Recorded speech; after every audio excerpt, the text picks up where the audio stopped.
Evacuation. Titan alert. Get out of the building now. This is not a drill.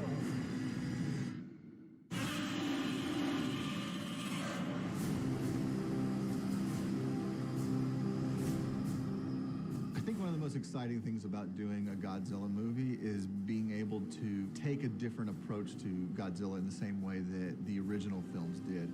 The legendary approach has always been sort of that Godzilla is a good guy. You know, he's misunderstood, but he's a good guy. He sort of is this benevolent protector of the Earth. And we're kind of flipping the world around and saying now a world where Godzilla has seemingly turned his back on humanity and is acting recklessly. The massive Titan, once thought to be a hero to humanity, made landfall in Pensacola, Florida.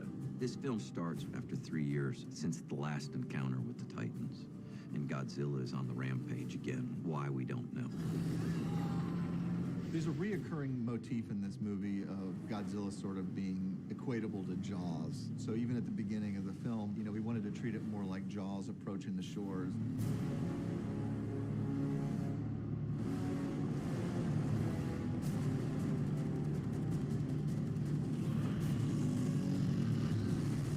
My absolute favorite thing that I was always looking forward to in the movies was Godzilla using his breath. I just thought that was the coolest thing every time you got to see it. And so I ended up pushing that a lot in this movie. I believe Godzilla's most recent attacks haven't just been random. I'm of the same opinion. Brian Tyree Henry plays a really fun character in the film named Bernie Hayes, who's a bit of a conspiracy theorist. For 5 years, I embedded myself inside this company trying to figure out what their game was. And then, boom, Godzilla shows up. He's a champion for mankind, you know. There's something, his heart is so big. Bernie is kind of this crazy... That's about it, he's just crazy. All right, Matt, down a rabbit hole. The trio of Madison, Josh, and Bernie, they're all very distinct personalities, but there's a dynamic between them and a rapport that's been great to watch. They're an amazing team. They work really well together. They complement each other so well. You know, you have the realist, which is Josh. I mean, he's very practical, logical. You need one of those in your group, otherwise you're gonna die. Are you sure we can trust this guy? Yeah, why? Well, mainly because he says crazy shit all the time and carries a bottle of whiskey from his dead wife like a gun. And then you have the full go-getter.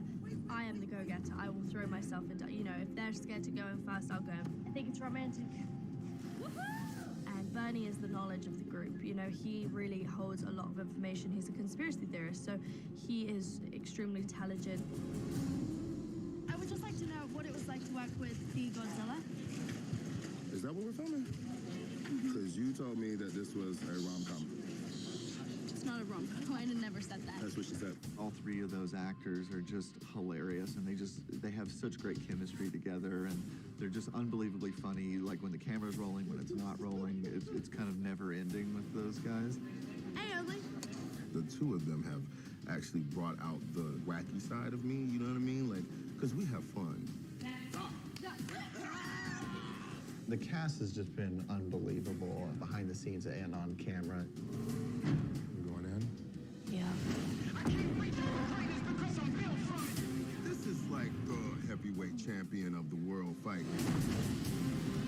It's basically two giant monsters fighting.